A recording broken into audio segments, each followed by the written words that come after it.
కార్లు ఊబర్ కానీ ఇతర ట్రాన్స్పోర్ట్లో నడిచేటివి. ఆ తర్వాత ఆటోలోళ్ళు పాపం గిట్టుబాటు ధర లేక డీజిల్ బదులు కిరోసిన్ పోసి నడుపుతున్నారు.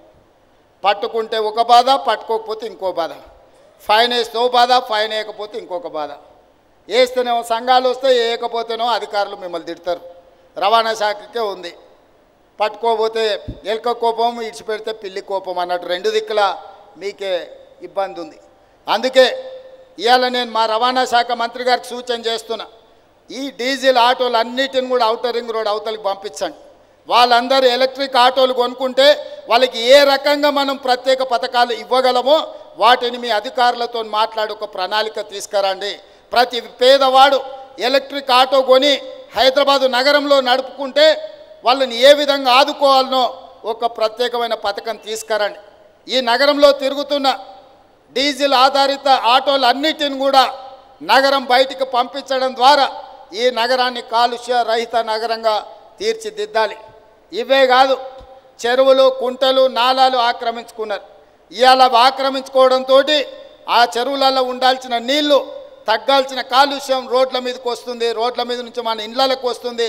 ఇండ్లకు వచ్చిన కాలుష్యం మనం పీల్చుకుంటే గుండెలకు పోతుంది. దాంతో క్యాన్సర్ వస్తుంది, విపరీతమైన రోగాలు వస్తున్నాయి. మనకు మనమే విధించుకున్న మరణ శిక్ష ఇది. ఈ మరణ శిక్ష నుంచి బయటపడాలంటే దేవుడిచ్చిన వరం మూసీ నది. మూసీ నదిని పునరుజ్జీవింపజేసుకొని మూసా పరివాహక ప్రాంతం, ఈసా పరివాహక ప్రాంతం నుంచి వచ్చే నీళ్ళు వర్షాకాలంలోనే వస్తాయి.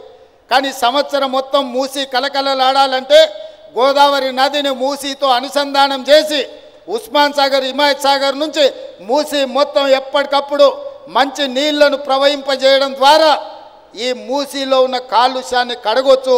హైదరాబాదు నగరాన్ని పట్టి పీడిస్తున్న ఈ కలుషితమైన వాతావరణం నుంచి మన నగరాన్ని కాపాడుకోవచ్చు. ఇవన్నీ చెయ్యాలి, ఇవన్నీ జరగాలి అంటే మీ ఆశీర్వాదం ఉండాలి. అందుకే ఈరోజు ఈ నగరాన్ని కాలుష్యం నుంచి కాపాడాలి. మన కళ్ళ ముందల్నే స్పెయిన్ మన చూసినాం. కొన్ని వేల కార్లు, కొన్ని లక్షల కోట్ల రూపాయల నష్టం స్పెయిన్లో కొట్టుకుపోయింది. అది వేరే దేశం. కానీ ఢిల్లీ మనం కళ్ళతో చూసినాం, చెన్నై మన కళ్ళతో చూసినాం, ముంబై మన కళ్ళతో చూసినాం. మరి మన హైదరాబాదును కూడా ఇంకొక కల్లోలిత నగరంగా మనం మార్చుకుందామా? లేదా కొంత కఠినమైన నిబంధనలు పాటించి వాటిని అమలు చేయడం ద్వారా రవాణా శాఖకు మనం సహకరించి ఆర్టీసీ కార్మికులను మనం ప్రోత్సహించి ఈ కాలుష్యాన్ని నియంత్రించినప్పుడే మన బతుకులు బాగుపడతాయి, మన జీవన ప్రమాణాలు పెరుగుతాయి. మనం ఇంకా 100 ఏళ్ళు బతకడానికి అవసరమైన వాతావరణాన్ని నగరంలో తెచ్చుకోవాలి. ఈ నగరంలో ఇవన్నీ తెచ్చుకోవాలి అని అంటే రవాణా శాఖ పూర్తి స్థాయిలో పని చేయాలి, ప్రజలు వాళ్లకు సహకరించాలి. అందుకే మిత్రులారా, ఈ హైదరాబాదు నగరాన్ని కాలుష్య రహిత నగరంగా మార్చడానికి అవసరమైన నియమ నిబంధనలు, విధి విధానాలను మా ప్రభుత్వం తీసుకొస్తుంది. కొన్నిసార్లు నిబంధనలు కఠినతరమైన వాటిని అమలు చేస్తాం, అధికారులకు వాటిని అమలు చేసేటప్పుడు స్వేచ్ఛనిస్తాం. మీరందరి నగరం మనది, ఈ నగరంలో మనమే ఉన్నాం. మనం కాదు, మన భవిష్యత్ తరాలు ఇక్కడ నివసించాలి. ఈ నగరం అద్భుతంగా రాణించాలి, ఈ నగరం విశ్వ నగరంగా అభివృద్ధి చెందాలి అని అంటే మా రవాణా శాఖ పూర్తి స్థాయిలో పని చేయాలి. సంపూర్ణంగా మీరు చేస్తారనే నమ్మకం, విశ్వాసం నాకున్నది.